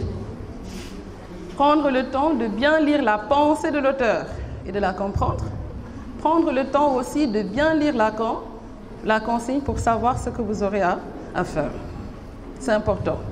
Voilà. Maintenant, vous ferez appel à toutes ces connaissances, vous ferez appel à vos expériences de lecture, etc. Une bonne présentation de travail, il le faut. Il faut bien présenter votre travail. Hein? Le travail que vous aurez à présenter à l'examinateur, ce n'est pas un brouillon. Ce n'est pas un brouillon. D'ailleurs, on vous propose des feuilles de brouillon. Donc, prenez la peine de présenter un travail bien fait. Évitez les ratures, évitez les surcharges. Évitez même s'il le faut d'utiliser le blanco. Que votre écriture soit bien claire et bien lisible. C'est ce qui fait plaisir et c'est ce qui donne au correcteur l'envie de corriger. Parce que je le dis souvent à mes élèves, le correcteur, il a parfois un lot de 200 copies qu'il a à corriger en 48 heures. Donc, il faut lui faciliter la tâche. Évitez aussi la prolixité. Évitez quand vous écrivez de proposer 4 doubles feuilles ou non. Voilà. Je n'ai pas dit que c'est mauvais. Mais à l'examen quand même, qu'on essaie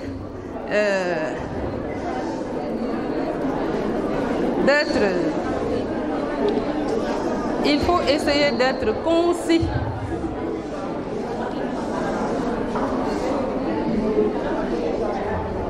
Concis dans le style, concis dans les pensées. Voilà. Donc, un travail bien clair. Une bonne expression. Évitez les phrases trop longues et sans ponctuation. Évitez les phrases trop longues et sans ponctuation. Finalement, la phrase, elle devient incompréhensible.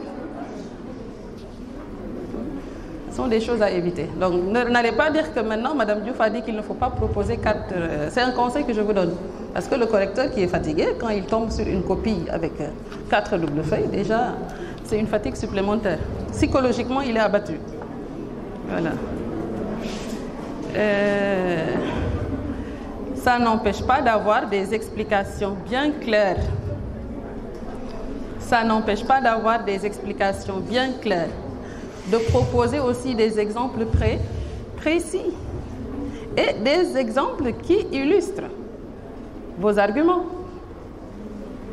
Il l'a dit tout à l'heure, c'est ce que nous rencontrons tout le temps. Vous avez l'habitude, par exemple, vous aimez beaucoup citer les contemplations de Victor Hugo, le lac de Lamartine. C'est ce qu'on voit très souvent dans vos copies. Mais quand vous donnez un exemple, il faut que l'exemple ait une corrélation avec les explications. Ne proposez pas un exemple qui n'a rien à voir avec l'explication que vous avez donnée. Comme le dit Victor Hugo dans les contemplations. Mais Victor Hugo dit combien de choses? Il débat sur combien de thèmes sur les contemplations? Donc ça montre clairement au correcteur que vous n'avez pas lu l'œuvre. Parce que si vous voulez résumer les contemplations à la mode de la fille de Victor Hugo, ça veut clairement montrer que vous n'avez pas lu les contemplations. Comme le dit Victor Hugo dans les contemplations. Et il faut aussi éviter. Il faut aussi éviter de confondre les auteurs. D'attribuer un roman à un auteur qui n'en est pas. Hein? On le voit souvent. Les contemplations de Léopold Sédar Senghor. On en parlait tout à l'heure. Vous voyez?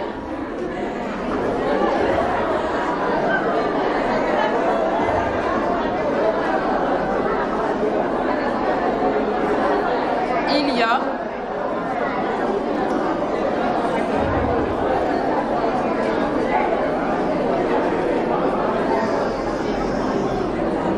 y a des erreurs ou des confusions qui sont inadmissibles pour un élève de terminale. Ce n'est pas pour rien que pour le programme, vous avez l'esthétique du roman. On suppose que désormais, vous pouvez identifier le roman, que vous connaissez les composantes du roman. Vous avez fait l'esthétique de la poésie, l'esthétique du théâtre. Évitez aussi de confondre romantique et romancier. Ça arrive très, très souvent. Hein? Léopold Sédar Senghor n'est pas un auteur du romantisme du 19e siècle. Même si dans sa poésie, on retrouve le lyrisme. Comme il l'a dit tout à l'heure, le romantisme, en réalité, n'est pas né au 19e siècle. Les auteurs ont toujours été romantiques parce que l'homme a toujours éprouvé le besoin d'exprimer ses sentiments. il a toujours exprimé ce besoin d'exprimer ou de parler de sa condition. Les thèmes des romans que vous avez lus, ce sont des thèmes qui se rapportent très souvent à une époque, à des éléments historiques. En classe de première, vous avez vu la progression du roman africain. Et pour chaque étape, quels sont les thèmes qui ont été développés? Des thèmes qui sont relatifs à un vécu. Des thèmes qui sont... voilà. Donc, évitez cela. Évitez de faire certaines confusions. C'est pas parce que aussi on vous propose un sujet dont l'objet d'étude est la littérature qu'il faut, en amenant le sujet, donner toujours une définition de la littérature. Ça ne colle pas à toutes les pensées. La littérature est l'ensemble des genres, des œuvres orales ou écrites auxquelles on reconnaît une. Ce n'est pas une définition qui va coller à tout sujet sur la littérature. Ce n'est pas une définition qui peut coller à tout sujet sur la littérature. Vous amènerez toujours le sujet par rapport à la pensée. Par rapport à la pensée, il faut qu'il y ait un lien. Il faut qu'il y ait une corrélation, une parfaite corrélation. Vous voyez, quand vous ne pouvez pas citer textuellement, vous avez une autre possibilité. Parce que dès que vous ouvrez les guillemets, vous avez le devoir de reprendre textuellement. Vous ne devez même pas omettre une virgule. Quand vous n'avez pas les phrases maintenant, mais que vous avez compris la citation, vous pouvez citer en substance. Vous n'êtes pas obligé d'ouvrir les guillemets. Vous faites la citation en substance. Quand vous risquez de confondre le nom de l'auteur aussi, je crois que ne pas le citer est préférable. Ou ne pas, comme le dit un auteur du 19e siècle, n'est-ce pas? Ce n'est pas interdit. C'est mieux que de passer à côté. Voilà. Donc, ce sont ces conseils pratiques que j'avais à donner. Soyez concentrés. Prenez la peine de lire les sujets qui vous sont proposés autant de fois possible. L'essentiel, c'est de comprendre. Bien présenter le travail, proposer un travail concis, des exemples explicites, des exemples qui sont là pour étayer. L'exemple, il est là pour étayer une argumentation ou pour soutenir une argumentation. Voilà. Donc c'était peut-être, comme on dit, l'appétit vient en mangeant, peut-être les autres... Parole en dernier lieu, comme d'habitude. La dernière fois que je suis venu faire la synthèse ici, il y a cela 2 ans, j'avais eu la malchance aussi de prendre la parole en dernier lieu. Quand on suit des experts en littérature comme ça, et quand on donne la parole en dernier, tu as toujours l'impression d'être un peu dans le ridicule, parce que tu risques de répéter ce que les autres ont déjà dit avant toi. Madame Ndiaye déjà nous a présenté un livre, je l'ai taquiné tout à l'heure en lui disant il faudra partager ce livre. Si c'était mis en vente, peut-être que ça aurait dépassé les fascicules que vous achetez depuis quelque temps. Quelque chose me met la puce à l'oreille de vous raconter une petite anecdote pour commencer, pour un peu illustrer la position un peu pas du tout délicate dans laquelle je suis, de prendre la parole en dernier lieu. Il y a une dame, ministre de la République du Sénégal, sous l'ère Senghor, sous l'ère Abdou Diouf. Elle s'appelle Ndioro Ndiaye. Elle était venue en visite quelque part dans les villages du Sénégal. Et il y a une dame qu'on avait préparée pour faire le discours pour les femmes de la localité. Elle a eu la malchance de parler après Ndioro Ndiaye. Et Ndioro Ndiaye lui a marché sur la langue au point que la dame n'a pas osé répéter ce que Ndioro Ndiaye a dit. Elle prend la parole, sa famille applaudit, danse et tout, et elle prend la parole. Elle dit, tout ce que je devais dire, Ndioro Ndiaye faf na ko dire. moi aussi je devais dire tout ce que je devais dire. Mes prédécesseurs, faf nañ ko dire. Voilà. Et parce que je risque d'être un peu, comme disait l'autre, la personne qui a dit en premier « je t'aime » est un génie. Celui ou celle qui l'a répété est un imbécile. Parce qu'elle n'a fait que répéter les dires de l'autre. Bon, je vais éviter donc de répéter les dires des autres. C'est comme ça que je vais faire mon entrée. Voilà. Donc je vais axer mon propos sur... J'ai essayé d'inventer et de retenir les paroles des uns et des autres pour ne pas être dans la répétition. Et j'ai noté que personne n'a parlé de l'introduction de la dissertation. Et donc si je m'aventure là-bas, peut-être que je ne serai pas dans la répétition. Comme nous venons d'écoles différentes, et là aussi je vais souligner le fait que l'élève est un peu dans une posture assez délicate aussi. Parce qu'un élève qui a un prof de français en seconde, on lui change ce prof de français en première, on lui présente un troisième prof en terminale. Il a un autre prof de cours particulier et il a un correcteur qui lui vient d'ailleurs. Ça fait 6 professeurs. Donc 6 méthodologies à faire peut-être valoir et à donner un prix. Donc chaque méthodologie doit avoir un prix. Laquelle de ces méthodologies est-ce qu'il faut présenter? Moi je sais que ma méthodologie est différente de celle de Madame Ndoye par exemple. Quand on présente une dissertation, je fais mon introduction, je prépare un élève à telle introduction, elle va rencontrer Madame Ndoye, Madame Ndoye lui dit c'est pas comme ça qu'on fait une introduction. Vous voyez ce que ça fait? Je prends mon introduction, je présente à un élève. Je suis son encadreur, je l'encadre, il va rencontrer M. Diagne, il lui dit c'est pas comme ça qu'on fait une introduction. Mais l'élève va se dire mais en fin de compte, quelle est l'introduction valable? Donc je suis en train de plaindre en quelque sorte la position dans laquelle vous êtes, de devoir vous adapter à chaque professeur chaque année. Et vous ne saurez pas qui va vous corriger au bac. Ça c'est un énigme, un grand énigme que personne ne peut peut-être dévoiler ou bien voir ce qui se cache derrière la personne qui va venir vous corriger. Mais j'insiste sur le fait qu'une introduction doit avoir une problématique. Voilà. Même si d'aucuns vont dire non, mais moi j'insiste là-dessus. C'est ce qu'on m'a appris, c'est ce que j'ai appris à mes élèves et c'est ce que je vais vous rappeler. La problématique est le socle d'une dissertation.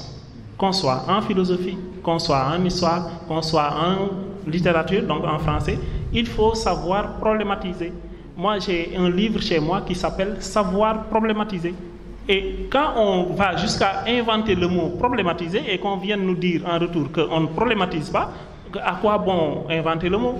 À quoi bon faire figurer le mot dans le dictionnaire? Donc il y a toujours une problématique qui constitue la question à laquelle on va essayer de répondre dans la conclusion. Là où vous dites, je vais donner mon point de vue personnel, c'est là où vous allez présenter la réponse à la question que vous avez posée à l'initiale, au départ. Ça veut dire que quand vous finissez de poser le sujet, parce que ce que vous appelez poser le sujet n'est pas en fait poser le sujet, c'est énoncer le sujet. Quand vous dites c'est dans ce contexte que Stendhal dit le roman est un miroir que l'on promène le long d'un chemin, vous n'avez pas posé le sujet, vous l'avez énoncé. Énoncer moi dire, comme li Ndioro Ndiaye waxoon, faf ko dire. Da ngeen koy faf dire rek en disant le roman est un miroir. Là, vous n'avez pas présenté votre niveau de compréhension du sujet, parce que vous n'avez fait que répéter les dires de Stendhal, donc de l'auteur. Maintenant, là, vous vous arrêtez pour reformuler. Donc, vous expliquez brièvement qu'est-ce que veut dire l'auteur. Vous n'avez toujours pas dit sur quelle base, quel sera le contour de l'analyse que tu vas faire de ce sujet. Maintenant, il faudra à ce niveau-là présenter une question qui sera le socle de la réflexion. Et j'ai essayé de voir, par rapport à la consigne améliorée qui accompagne les sujets depuis 2017, que les élèves, on leur a enlevé une épine du pied en leur proposant presque un plan de travail. J'ai sous mes yeux le sujet de 2021 qui portait encore sur le roman, les personnages de roman. Et l'astuce que je vais vous donner sera valable pour tous les sujets que vous allez rencontrer, que ce soit un sujet qui porte sur la poésie, sur le roman ou sur le théâtre, et même sur la littérature parce que c'est ce qui nous concerne. Je vais vous lire la consigne. Bon, on a dit, le romancier décrit nécessairement l'homme d'une société et il décrit en même temps une société. Ça, c'est le propos de l'auteur. Maintenant, la consigne, c'est vous répondrez à cette question en vous appuyant sur des exemples précis. Avant d'en venir à ce pourquoi j'ai pris la parole pour axer mon intervention sur ça, je vais souligner encore le mot des exemples précis. Ça, vous lisez ça à l'aveuglette, vous lisez sans prêter attention à ce passage.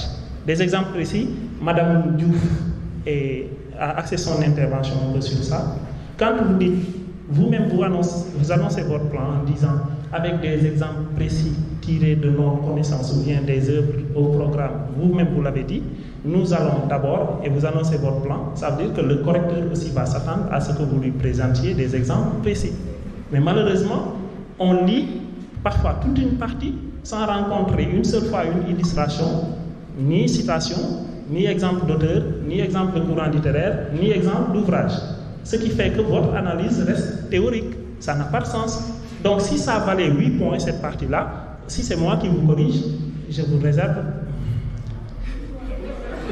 Ça dépend du jour. Si c'est le 5, j'ai encore les poches pleines, donc je donne 6. Mais si c'est la fin du mois, là les poches sont un peu creuses, les vaches sont maigres, je risque d'être nerveux et je vous donne juste. D'accord, comme 0,5. Je continue. On dit, vous expliquerez pourquoi le roman est assimilé à une simple représentation de la vie des hommes et de leur société. Ça va constituer l'idée directrice de la première partie. On vous l'a donné. Maintenant, quand on fait une dissertation, dans la première partie, on soutient toujours les propos de l'auteur, n'est-ce pas? Maintenant, ce qu'on ne dit pas, c'est que pour avoir une problématique, il faut annoncer sous réserve qu'il y a une autre possibilité que celle vers laquelle nous oriente l'auteur. C'est ça la technique. Quand on vous dit problématiser, vous avez énoncé le sujet, vous l'avez reformulé, maintenant on s'attend à ce que vous présentiez quelque chose comme si c'était une possibilité. Est-ce qu'il n'y a pas possibilité de voir ce que dit l'auteur là sous un autre angle? Est-ce qu'il n'y a pas cette possibilité? Maintenant, à quoi est-ce qu'il vous faudra se référer pour ça? Je vous donne cette astuce. Vous lisez toute la consigne. Maintenant, vous avez la deuxième partie qui est annoncée ainsi. Vous démontrerez ensuite que dans tout roman, il y a une part d'invention. L'on n'écoule ci propos bi. Ça ne figure pas dans le propos. Donc, ça veut dire que c'est une possibilité. Que le romancier ait comme inspiration uniquement ce qui lui vient de son imagination.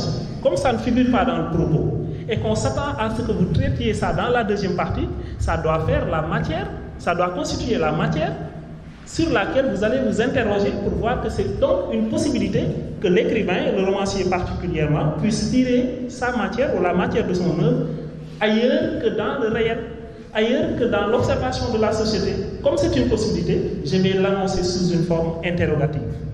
Je vais finir d'expliquer le sujet brièvement sous une forme de reformulation en disant, autrement dit, l'écriture romanesque doit refléter le réel, le vécu des hommes tel que l'a observé le romancier. Je mets point. Maintenant, je ne dois pas annoncer le plan, je dois problématiser. Je mets un connecteur logique d'opposition pour m'opposer, pour prétendre, parce que c'est dans les lignes qui suivent, prétendre m'opposer à ce propos de l'auteur. Je vais dire donc, cependant, ou bien toutefois. Et je prends la deuxième partie de la consigne, là où on vous a mis ensuite, ce qu'on vous a mis là-bas, vous transformez ça en une interrogation, ou bien même en une interronégation, en disant quoi donc? Toutefois, il n'y a-t-il pas une possibilité chez le romancier de faire de l'invention la matière première de son œuvre? Point d'interrogation. Là, comme je dois analyser les propos de l'auteur, dans lesquels ne figurait pas l'aspect inventif, l'aspect fictif, le mensonge, le faux, l'affabulation, donc j'ai la possibilité de dire que dans la deuxième partie que je vous présenterai sous forme d'antithèse, j'aurai la possibilité de revenir sur quelque chose qui soit contradictoire à ces propos de l'auteur. J'espère que je n'ai pas répété les propos de mes prédécesseurs. Je vous remercie. Merci beaucoup.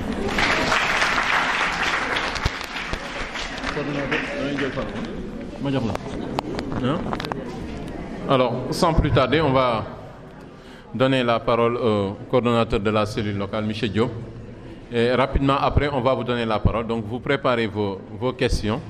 Donc, n'ayez pas de scrupules par rapport à cela. Vous pouvez poser n'importe quelle question. Voilà. Donc, il faut résumer. Monsieur l'organisateur.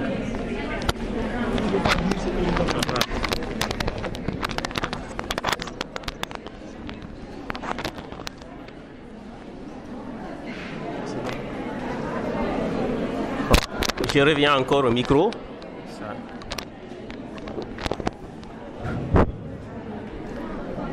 Je disais que je reviens encore au micro pour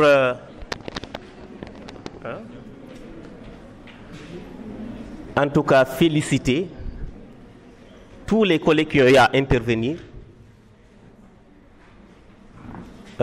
féliciter Madame Ndiaye de la brillante en tout cas prestation qu'elle a faite. Elle a eu à nous gratifier d'un brillant exposé en revenant en tout cas sur l'essentiel du programme de français en classe de terminale. Elle a revisité le programme en commençant par les courants littéraires et en insistant sur la spécificité de chaque courant. Elle a aussi passé en revue les différentes fonctions de l'art littéraire, c'est-à-dire les différentes fonctions de la littérature. Et je pense que son exposé a été clair. Un seul point sur lequel j'aimerais en tout cas me prononcer, c'est par rapport à une confusion que les élèves font souvent. Et ça, c'est dans le domaine du théâtre. Si vous prenez le genre dramatique, parce que dramatique renvoie au théâtre. Un dramaturge, c'est un écrivain qui produit des pièces de théâtre. Quand on parle de théâtre, il s'agit ici du théâtre littéraire. Ne citez pas les téléfilms, le polygame. Ne citez pas des comédiens comme Saner. Parce que les élèves font souvent cette confusion. En lisant certaines productions, on sent que les élèves ne savent pas faire la différence entre le théâtre littéraire et les téléfilms. Et malheureusement, ça porte préjudice. Donc quand on parle du théâtre, et je le dis encore, il s'agit du théâtre littéraire. Et le théâtre se définit d'abord comme étant un spectacle, comme un drame d'abord. Le théâtre est un drame parce que le théâtre est action. Si vous comparez le théâtre et les autres genres littéraires, vous vous rendez compte que dans le théâtre, il y a ce qu'on appelle une double énonciation. Il y a les acteurs qui se parlent entre eux, mais en se parlant, cette communication est adressée à qui? Au public. Ce qui fait que dans la particularité du théâtre, une des spécificités encore du théâtre, c'est cette double énonciation qu'on a dans le texte théâtral. Deuxième particularité du théâtre, c'est que c'est un spectacle. C'est pourquoi le théâtre peut se définir à deux niveaux. C'est un drame, parce que c'est une action. On ne raconte pas, on joue. Il y a le spectateur, il y a aussi les acteurs. Et ne faites pas encore la confusion entre le comédien et le personnage. Le personnage étant toujours un être de papier. C'est un être fictif, parce que c'est un être qui relève de l'imagination fertile de l'écrivain. Vous prenez par exemple l'exil d'Albouri. Le personnage d'Albouri, c'est un personnage fictif. Les autres personnages sont aussi des personnages fictifs, on les appelle des êtres de papier. Et cela recoupe avec la définition que Doyen Tchomban donnait toujours de la littérature, en montrant que l'art littéraire, la littérature en tout cas, est un art qui relève de la création et de la fiction. Donc, je ne serai pas, en tout cas, je ne serai pas long, parce qu'il y a des élèves qui doivent encore poser des questions, mais je ne ferai que remercier encore une fois de plus tous les intervenants. Et M. Diagne, s'il y a des élèves qui souhaitaient poser la question.